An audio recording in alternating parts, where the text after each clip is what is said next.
Lisa, good morning. How are we doing? So my family and my in-laws have been homeschooling since with each other. We've partnered up since March now, so since this pandemic started. And I just want to know how we can create healthy boundaries and because recently the relationship has changed a bit and we're coming up into some challenges that might change the arrangement we have. Okay, talk to me through those. Talk to me about those. So this is my sister-in-law, so my husband's sister. We've been in a close relationship. We've been close for a while.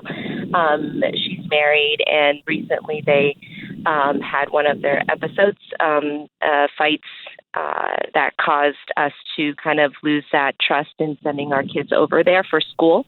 Did they have the fight when your kids were there? No. We heard about. They told us.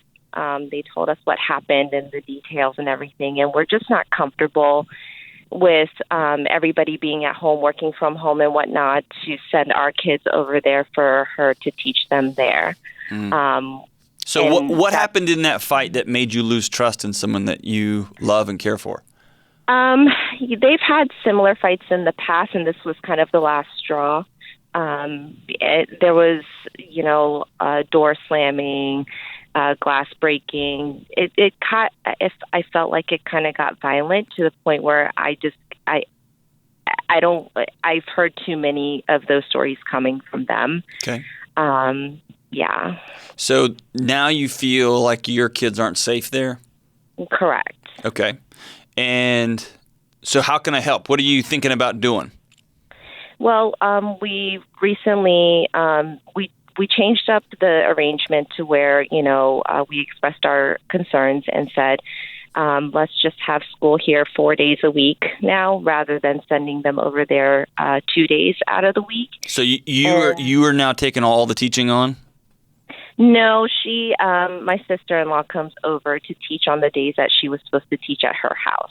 But she's expressing that it's hard to face us because we're disappointed and we don't trust them anymore. And that's what the emotions that she's having to face, being in a home along with people who no longer trust her. Well, yeah, so it feels... So let me see if I can get this right, because I'm almost in a rare turn of events. Golly, man, on this show, I have recommended someone to play video games, and now I'm siding with the person you're calling about. So she had a fight with her husband, and they were throwing glasses at each other and yelling at each other and acting like 5-year-olds, right? To the point that you said, I don't want my kids over there anymore. I don't trust her. I don't trust her husband. I don't trust that environment. And so, but you wanted to still have her teaching your kids.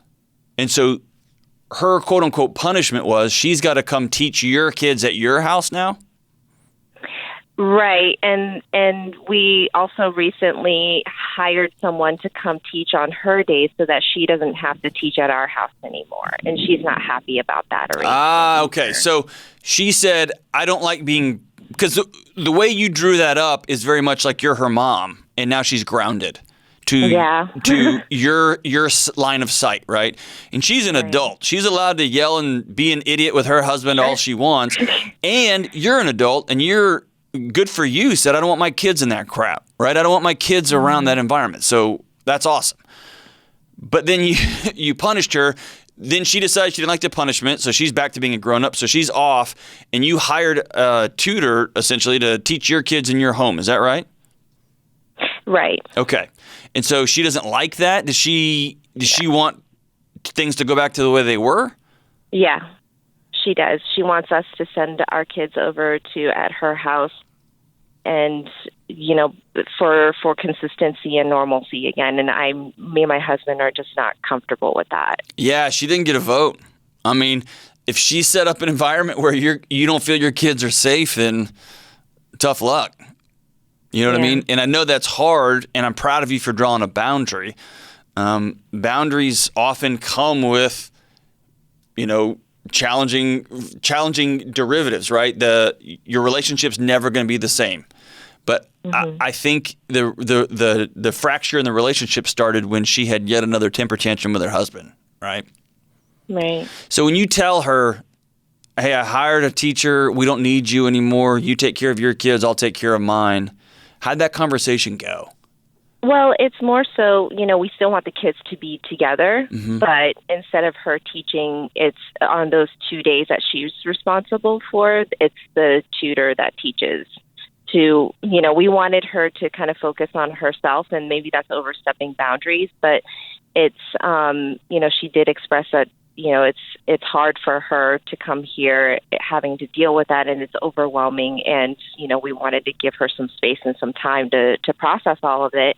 So the tutor is essentially to take over her, be flexible enough to where if she needs it, she could take those 2 days off. And then, if my husband needs it, he can take those 2 days off because he's also teaching the kids as well. Oh, well, now I'm back to your side then. You guys are being overly generous here. So 5 minutes ago when I said I wasn't on your side, I'm an idiot. I'm super on your side. It sounds like what y'all have done. Sorry. No, it sounds like you guys are being overly generous by saying, hey, we're going to teach your kids too. We're going to pay for a tutor. You take the time that you need. And it sounds like she's having a pity party, and she's embarrassed that she set up a home environment that you don't want your kids there anymore. So the grown-up thing for her to do is to come say, I'm sorry, I'm going to work on myself, and I'm going to work on getting better. That's not going to happen, right?